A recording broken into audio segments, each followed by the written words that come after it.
Hello and good day. My name is Rodrigo Olvera, and I am a research fellow from the University of Miami, and currently I am working at the Jackson Memorial Hospital.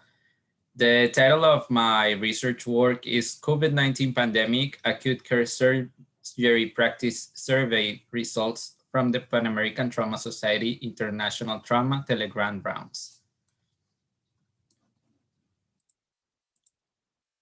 Um, on April 7, 2020, acute care surgery approaches in times of COVID-19 pandemic were discussed during the Pan American Trauma Society International Telegram Rounds.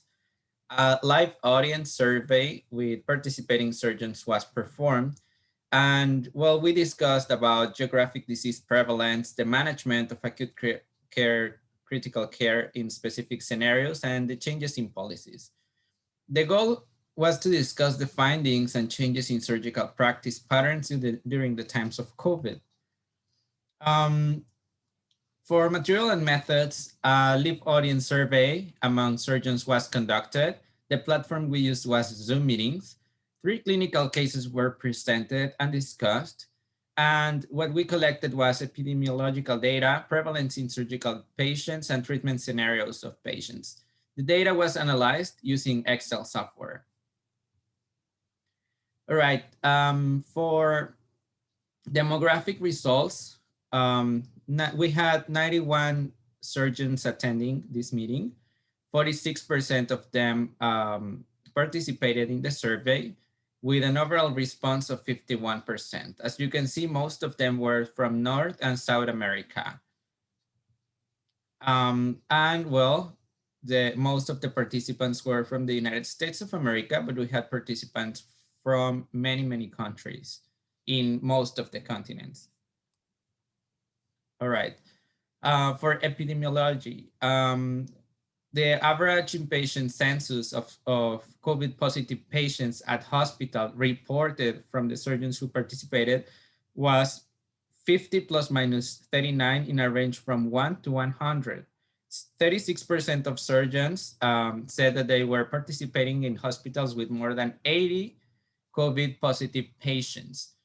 48% of surgeons had provided surgical care for at least one COVID positive patient, and 58% of surgeons were not aware about the patient's COVID status in the moment where they perform a surgery. So then we discussed 3 clinical scenarios. For the first clinical scenarios, we talked about a 22-year-old female diagnosed with acute appendicitis. A CT scan of her chest showed bilateral ground glass opacities in her lungs. That's why she had a high pretest probability to have COVID. We asked the surgeons what would they do with her if she was their patient, and 29% of them responded that they would perform an appendicectomy, and 24% would say a laparoscopic approach.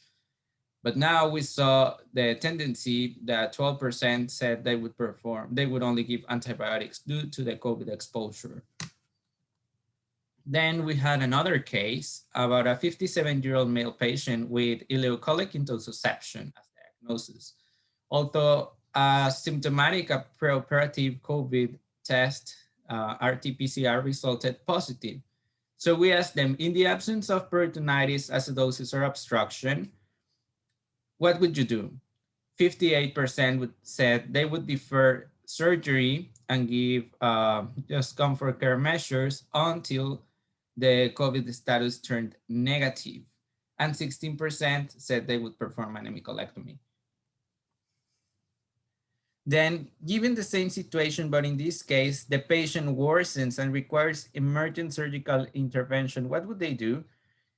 Then 79% of the surgeons answered they would perform an open hemicolectomy and 10% a laparoscopic approach. For the third and final case, we talk about a 26-year-old male with diagnosis of subfacial thigh abscess. His perioperative COVID test resulted positive. What would the surgeons do? 43% of them answered they would perform interventional radiology drainage. 30% answered they would do an open surgical drainage, and 19% said they would give him antibiotics. After these results, we asked them about their screening COVID protocols at their hospitals. The majority of them said they usually perform a one-time RNA RT-PCR test. The second most common screening method used is the antibody test with IgG and IgM with 17%, followed by an RNA RT-PCR. We also saw that 17%, this is on April 2020, okay, right? So we also saw that up to that date, 70% of the surgeons said that their hospitals had no screening capabilities yet. Surgeons were asked then, no, this is the same one. All right. The surgeons reported that only 14% of the surgeons reported that they had appropriate laparoscopic gas smoking filtering systems. And 76% of surgeons confirmed that they had policies and procedures in place for surgical procedures for COVID-19 patients. At the end, we asked again, and we asked them about a patient with a positive RT-PCR test for COVID. So COVID is confirmed in this case, and appendicitis. What would they do? Well, this time, 57% of surgeons opted to use only antibiotics. 29% preferred to do an open appendectomy. And then we asked about a patient with cholecystitis, and in this case, and with positive RT-PCR test for COVID. In this case, also 64% of the surgeons responded they would use only antibiotics. 12% opted for open cholecystectomy, and 12% for interventional radiology. So as conclusions, we saw how practice patterns among acute care surgery have changed, favoring the non-operative over the operative treatment during this pandemic. The testing protocols may vary among healthcare systems, but the one-time RNA RT-PCR is the most commonly used among hospitals.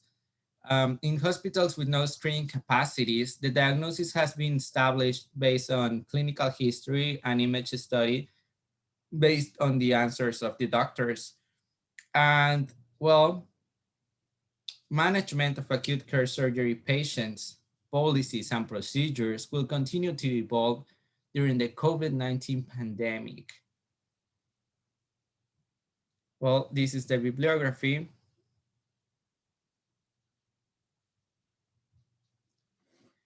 And that's it for now. Thank you so much for your attention.